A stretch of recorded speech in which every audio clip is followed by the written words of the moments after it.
मित्रांनो, तुम्हाला मी प्रश्न विचारतो, त्याचं उत्तर तुम्ही मला कमेंट बॉक्समध्ये सांगा. 2 प्रश्न विचारतो.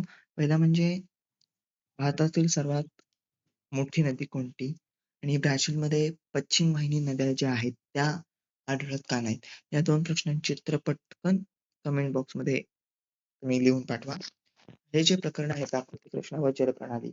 आता कुठल्याही देशाची जी प्राकृतिक रचना आहे, ती वेगवेगळी असते. ठीक आहे? तर हे सर्व आपण या प्रकरणात समजून घेणार आहोत. ठीक आहे? ब्राझील आणि भारत या 2 देशांची प्राकृतिक रचना आणि जलप्रणाली आपल्याला अभ्यासायची आहे. ठीक आहे? ह्याचे मी भाग पाडले आहेत. पहिला भाग भारताची प्राकृतिक रचना, दुसरा भाग ब्राझीलची प्राकृतिक रचना, तिसरा भाग जलप्रणाली भारताची, ब्राझीलची. ठीक आहे. आता भारताचे प्रामुख्याने 5 प्राकृतिक विभाग पडतात सर्वसाधारणपणे. जर तुम्ही भारताचा नकाशा तुमच्या डोळ्यासमोर आला, की तुम्हाला दिसेल की विषयानुसार हे जे प्राकृतिक भाग आहेत, त्या पर्वत आहेत. मग जेवढी पर्वतांची नावं आहेत, तुम्ही जर नकाशा बघितला, तर तुम्हाला ते एक अंदाज येईल, की कुठल्या दिशेला कुठला पर्वत आहे. तुम्ही नकाशा बघितल्यावर तुम्हाला एक रचना लक्षात येईल भारताची. आपल्या भारताची प्राकृतिक रचना कशी आहे. तर म्हणजे तुम्ही जर बघितलात नकाशा, तर उत्तरेला काय आहे, दक्षिणेला काय आहे आणि अ, पर्वत कुठे आहेत. तर प्राकृतिक नकाशा जो आहे भारताचा, तो बघितल्यावर तुम्हाला लक्षात येईल. ठीक आहे.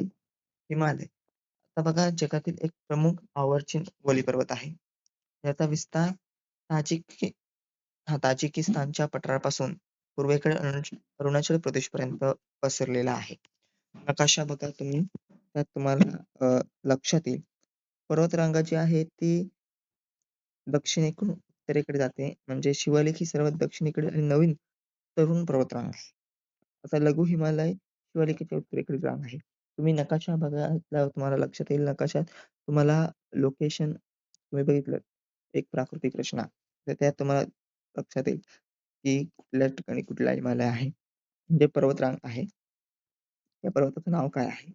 ठीक आहे. नंतर बघा प्रादेशिक विभाग. पश्चिमेकडून पूर्वेकडे. पश्चिम हिमालय आहे, मध्य हिमालय आहे, पूर्व हिमालय आहे. ठीक आहे. इथे जो नकाशा आहे, ठीक आहे. आता उत्तर भारतीय मैदान. तर मैदानी प्रदेशात लोकसंख्या तुम्हाला जास्त दिसणार आहे. ठीक आहे. आता हे जे हिमालय जो आहे, पर्वत आहे तो. ठीक आहे. इथे लोकसंख्या असणार आहे का? नाही. म्हणजे जिथे पाण्याची उपलब्धता असेल, तिथे लोकसंख्या असेल. परंतु जिथे पाण्याची उपलब्धता नाही, तिथे लोकसंख्या नाही, हे लक्षात ठेवायचं. आता बघा, हिमालयाच्या दक्षिण पायथ्यापासून ते भारतीय द्वीपकल्पाच्या उत्तर सीमेपर्यंत आणि पश्चिमेकडे राजस्थान, पंजाबपासून पूर्वेकडे आसामपर्यंत याचे एक स्थान आहे. ठीक आहे. हा बहुतांश सखल आणि सपाट आहे. नद्यांनी वाहून आणलेल्या गाळाच्या संचयातून तो तयार झाला आहे. आता मैदानी प्रदेशात लोकसंख्या जास्त असते कारण तिथे सुपीक जमीन असते, शेती योग्य असते. ठीक आहे. आता पंजाबी मैदानी प्रदेश आहे. हे तुम्हाला हिलचे नोट्स आहेत. त्या तुम्हाला त्या तुम्हाला अत्यंत महत्त्वाच्या अशा नोट्स आहेत. त्या नोट्सचा सविस्तर तुम्ही अभ्यास केला, तर तुम्हाला हे प्रकरण समजणं सशक्य होईल. ठीक आहे. हे तुम्हाला त्रिभुज प्रदेश वगैरे हे तुम्हाला रिकाम्या जागा, ठीक आहे. योग्य पर्याय निवडा, याला विचारलं जाऊ शकतं. तर द्वीपकल्प, ठीक आहे. याचे स्थान कुठे बघा, उत्तर भारतीय मैदानी प्रदेशाच्या दक्षिणेकडे पसरलेला आणि हिंदी महासागराकडे निमुळता होत जाणार आहे. ठीक आहे. हा भारताचा सर्वात प्राचीन प्राकृतिक विभाग आहे. तुम्हाला कोणी विचारलं, की भारताचा सर्वात प्राचीन प्राकृतिक विभाग कोणता? तर द्वीपकल्प सांगायचा. ठीक आहे. अ, याच्यात प्रमुख पर्वतरांगा कुठल्या आहेत रे? तर उत्तरेकडे अरवली सर्वात प्राचीन, मध्य भागातील विंध्य सातपुडा पर्वत, पश्चिमेकडे पश्चिम घाट, पूर्वेकडे पूर्व घाट. ठीक आहे. तुम्हाला पश्चिम घाट आणि पूर्व घाट फरक स्पष्ट करा. अ, विचारला जाऊ शकतो. आता पूर्व घाटात पश्चिम घाटात आपल्याला जैवविविधता आढळून येत असते. ठीक आहे. पुढे आहे किनारपट्टीचा प्रदेश, कोस्टल प्लेन्स. तर किनारी भागातील जी लोकसंख्या आहे, यांची सामाजिक आर्थिक वैशिष्ट्ये असतात. ठीक आहे. आता किनारपट्टी प्रदेशात सुद्धा मासेमारी व्यवसायाचा विकास झाला आहे. पाण्याची उपलब्धता तर असणारच आहे. पण मासेमारीच्या विकासामुळे एक व्यवसाय जो आहे, म्हणजे व्यवसाय करण्यास सुरुवात होते आणि लोकांना एक व्यवसाय मध्ये ती लोकसंख्या जी आहे, ती काय आहे, अ, विस्तार लोकसंख्या काय असणार आहे, जास्त असणार आहे तिथे. म्हणजे पाण्याची उपलब्धता आहे. अशा ठिकाणी लोकसंख्या जास्त असणार आहे कोस्टल प्रदेशामध्ये. त्याचं एक वैशिष्ट्य म्हणजे काय आहे? मला सांगतो. त्याची सामाजिक आर्थिक वैशिष्ट्य जर तुम्ही पाहिलं, तर मासेमारी समुदायामध्ये एक राष्ट्रीय शिक्षणाचा एक वेगळा स्तर असतो. ठीक आहे. आता बघा, भारताला सुमारे 7,500 किमी लांबीचा जी किनारपट्टी जी आहे ती लाभली आहे. त्याचे 2 भाग आहेत. आता आपण पूर्व किनारपट्टी आणि पश्चिम किनारपट्टी याबद्दल जाणून घेऊया. पश्चिम किनारपट्टी ही अरबी समुद्राला लागून आहे. तर पूर्व किनारपट्टी बंगालच्या उपसागराला लागून आहे. अरबी समुद्र पश्चिमेला आहे आणि भारताच्या पूर्वेकडे बंगालचा उपसागर आहे. ठीक आहे.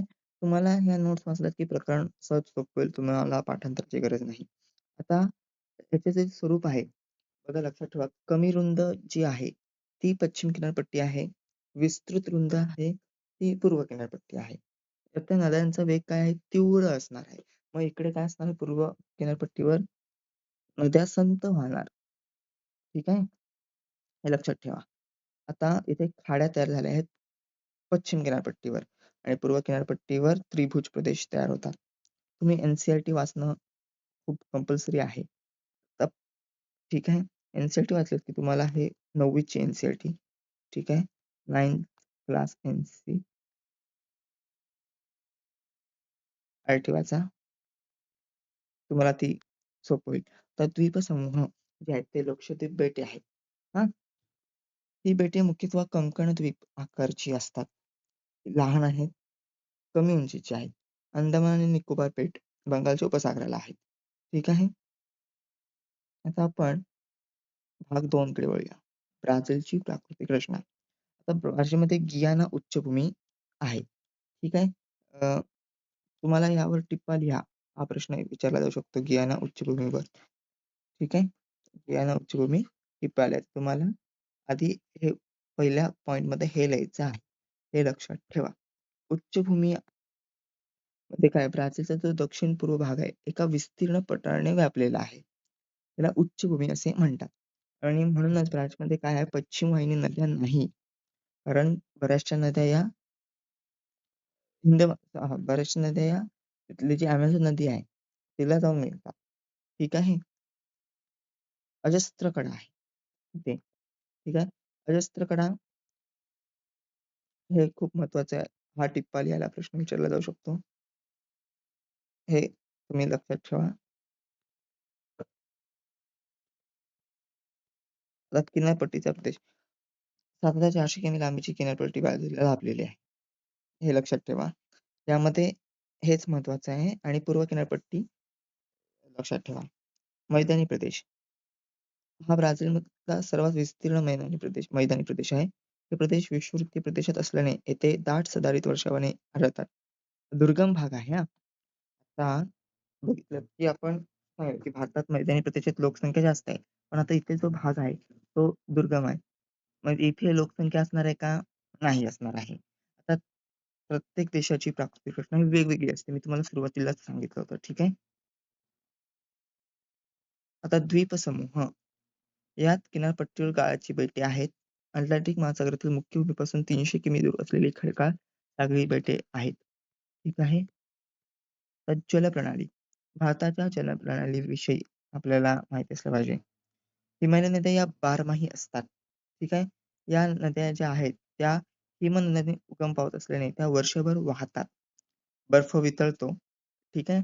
आणि तो वितळल्याने त्या वाहताना ते नद्याला जाऊन मिळतात. त्यामुळे त्या हिमालयीन नद्या या बारमाही असतात.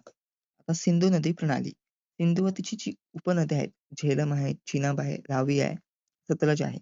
त्या पश्चिम हिमालयातून वाहतात व पुढे पाकिस्तानामध्ये जाऊन अरबी समुद्राला मिळतात. आता सिंधू नदी जी आहे, सिंधू नदीच्या काठावर वस्ती होती.